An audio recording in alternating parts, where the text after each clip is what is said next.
Righto, folks, here we are on Trading Up. We've got Diego Torres in the house now. We've just done an awesome podcast. You're going to get to hear his full trading journey where he breaks down his journey into prop firms, hedge funds, creating his own hedge fund, and ending up where he is now doing what he calls a bank level trading, which is his take on smart money concepts. And today you're going to get to see him show us through a trade that he has taken and then talk about a trade that he's about to take. So it's setting up now. So what we might do is finish this video up with like a before and after. This is the before, and then when this goes live, I might even show you the after, or Rodrigo, your cousin, Diego will come back on. How many times have I done that today? Come back on and give you guys an update as to how that plays out. So Diego, let's share your screen and have a look at it. Absolutely. I should mention that these trades are like going 1 to 10R on average. So let's have a look. Folks, if you missed out on joining the Trading Nut Funded Cup, don't worry. With over 3,000 traders registered, my sponsors City Traders Imperium have decided to run another, but this time they've promised the prizes will be even bigger and better. Folks, if you want to register for this and show your skills as a trader, click on the link above or the link below the video or in the podcast description, then sign up for free before 15th of June 2022 and get 10% off any City Traders Imperium product just for entering the competition. Good luck, folks, and we'll see you in the cup. So this is the BLT community that some of the traders join. This is a previous trade that I personally took on the Aussie. This was on the 28th of January. What's that? January, February, March, April. The recent one, yeah, April. So this was a trade I took. This is a three aces. You can see there's three trend lines. There's an imbalance in the middle. And then it literally reversed from this particular area. So I'm also showing the entries as well. So this is my entry. That's my stop loss. I'm obviously removing the lot sizes and just putting it back to zero after taking the trade. And this was basically my setup there. It's around 12R to the first TP. This is the long-term sort of target up here, where we are. And then afterwards, this is some trade management. So I'm just updating the members that I'm in the trade, but I'm also banking profits on the way up, as you can see here. And then I've put the trade on break even. So I'm just going through the very details on my trade management. So the first position I banked 6R, 80% at 6R. The remaining is risk free. So I've got another position running. This is where I've banked some more of the profit, where we are now. And this is the final image. So it ended up going towards this area. So notice how I'm using the same entry, the sort of wedge, descending wedge to enter, and I'm using the descending wedge to exit. So the entry is always almost identical. And this is the exit. So I'm showing, the entry and the scaling out, etc. So this ended up being like a 12R, like a 12R trade. And that's the Discord community. So let me share my the live market that I'm looking to enter now.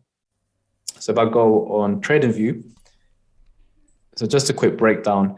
So first of all, what's important is the fact that there's equal lows. They've been taken out, which means liquidity is below. So many retail traders have their stop losses below there, right?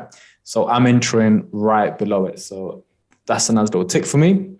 I've also got a potential buy setup from around here. Now, although I am expecting a buy setup from around here, on a boomerang, on a fake out, if I get confirmation, then I'll take it for a long, right? Just because price, price doesn't have to come in. So I've got that. You need to have that probabilistic mindset.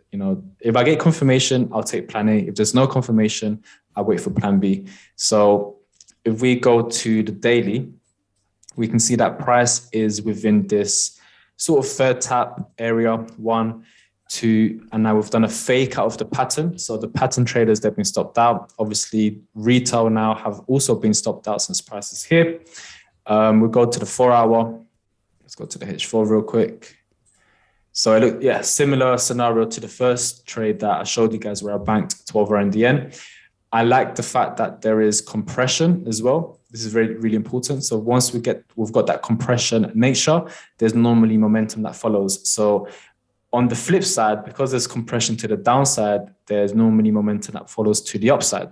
So these are all the sort of confluences that I'm expecting. If we go to the H1, we can see there's been a fake out at the point of interest inside of the liquidity pool. So it's been triggered here, but my entry is not ready yet. If we go to the M15, I'm now looking for some form of oh wow, have I missed this trade? Oh no. Okay, so I was looking to get involved here, if I'm honest, but we were obviously doing the chat, and you can see this is the entry, but it's fine. So yeah, this would have been one of the one position here. Yeah, this would have been a pretty decent trade, and right now it's already gone up to 3.3R. This would be 5R, and you can just see 10Rs are just quite common with the strategy.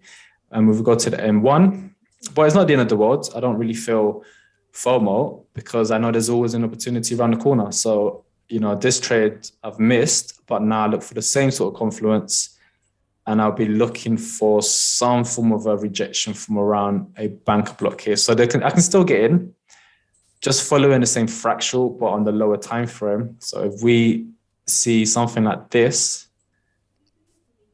approaching my new point of interest, then I'll be looking for this particular setup as a sort of second scaling, right? And even if I just hold it towards this high, that's already an 8R, but that's not where I'm looking to be taking profit because I need to be looking for some imbalances. And I see a beautiful 15-minute imbalance right here. This would be a very conservative area where I'll be banking the first part of the take profit. And you can see that's a 10.59R trade. And obviously, once I've banked some profit and I've rewarded myself, then I'll hold the trade to a larger banker block. And this would be a potential 30R trade. But if we were to redefine this banker block, I'll rather use this relevant 15-minute. And I'll be banking approximately around there. So this particular trade has a 28R potential. First TP would be 10R and 28R. And every now and again, we catch the 30Rs and the 20Rs, but the important thing is to bank at TP1. So you can reward yourself and it will just be easier to hold these trades psychologically. So yeah. Brilliant. Well, look, that's awesome. Now, I think I'm probably going to have to get you to come back on to show us what you did, given the fact you missed that original entry, to see if you did get that second trade and how it played out. I'd love to see that. So hopefully we should have enough time between these the recording and this going live. Welcome, traders. Diego here again. So it's been around 2 weeks since I came on Cam's channel. And I was actually anticipating a long, particular from this area. So obviously I had plan A and I had plan B from around here, right? Obviously, I'm not going to take both of the plans. You need to wait for the confirmation. So when I saw the confirmation, which was the compression, what happened is I got the break of structure, which is fine. But one of my rules is once this particular banker block has been triggered with a pattern, I now wait for a break of structure, which is here, followed by either a pattern or some equal lows, right? Did I get that? No. So I did not take a trade in. Otherwise, it's just not a valid trade. Fair enough, I would have probably entered somewhere here with a nice tight stop. Would have seen some profit, maybe would have scaled out, but it's just not part of my rule. So I never took a trade in. Too much momentum, no equal lows, just no trade. So that means for me, plan A was invalid. So I was really, really paying attention to plan B, as stated on the Trading Nut channel. And then what happened is it just consolidated, messed around, and then it just started to drop around 3 p.m. and whatnot. So there's consolidation. It got really messy around 5, but this is actually my trading window from 1 p.m. to 6, 7 p.m. So I know my best trades come at these times. And if I look to the left, there's beautiful equal lows with a liquidity pool. And then what do we have? A pattern. So there is no brainer. I'm 100% taking this. So I ended up taking it. I'm only risking 0.2%. Went immediately into profit. Once I saw some momentum and a break of the pattern, I ended up trailing the stop loss just below the low. The reason I do that is because normally what happens is, price comes up, messes around, pulls back, and there's normally a break-even stop hunt, and then it rallies, right? I've been burnt so many times. I never put my trade on break-even immediately. That's just a rookie mistake, right? So once there's some momentum and it's on its way up, What happened now was initially my main take profit was actually this imbalance. The reason I was looking at this imbalance is because the 15-minute imbalance was just so clean. I was very, very confident it was going to go there. Right. But then I thought to myself, I mean, bearing in mind, if we go to, let's go to the 5-minute. We go to the 5-minute chart. Let me just tidy this up. Go to the 5-minute chart. It's now, at these times, I'm basically sleeping 11 p.m., 12 midnight. I wake up around 6, 7 in the morning and I see these equal lows. I'm actually in profit, right? And I'm like, oh, AR, okay, do I take profit? No, I don't. My rules is to take profit here.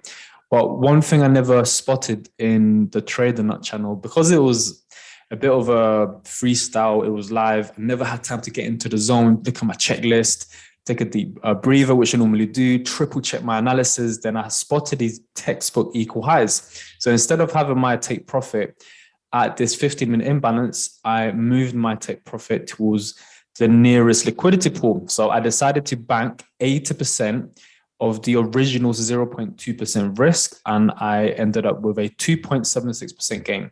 Right now, I've got 20% running of the original 0.2%, which is around 0.04% risk on the table. Literally 80% is risk off now. And what I do next is I trail my stop loss just below any significant equal low. So I just kept on doing that. Obviously, it hit take profit. Price ended up climbing.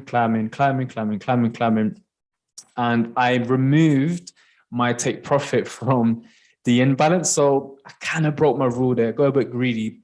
And I decided to put my 20%, the remaining 20% risk, I've decided to put it at this banker block here to the left, right?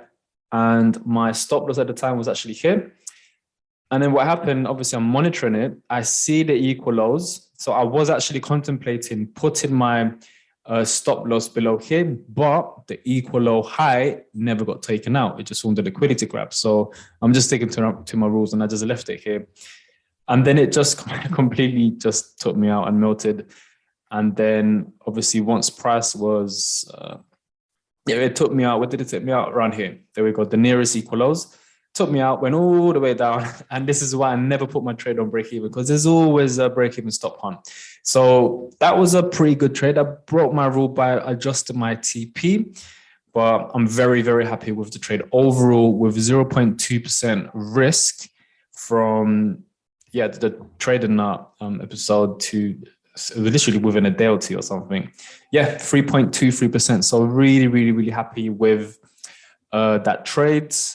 And that's it. I mean, if you guys are interested in learning how to trade like this, join the BOT community. We teach you everything. I mean, this is probably 60, 70% of what we do. The remaining is really where the bread and butter is, the real gems. So check out City Traders Imperium, the BOT bank level trading course, and we'll catch you guys on Discord. Hey folks, you ever wonder what broker I use? Well, I use Henko Trade. It was a no-brainer because I was looking for a broker with good trading conditions and one that wouldn't restrict my leverage. Now, by joining Henko Trade, I've also cut down my trading costs significantly with their super low commission of just $1 per 100K. You can learn more at henkotrade.com or just click the link I've put in the description. Diego, once again, thank you for coming on. Do you want to let the guys know how they can get hold of you? Yeah, definitely. So you can check out the Discord channel, which is on the cttradersimperium.com, and just check out the BOT course that we teach, or just hit me up on Discord, Diego Torres under the CTI Discord channel. Cool. And guys, do remember we did shoot a podcast, so go and check the link under the video for that. All of those things, including those links, will be over there. And do remember, Diego is here on the Trading Nut live stream, doing live trading every week with Rodrigo, his cousin. So if you guys want to check that out, please hit subscribe on the button down below, click on the like, click on the notification bell, and click on that all to get notified when these things hit the live stream. Now, guys, thank you for watching, and we'll see you in the next one.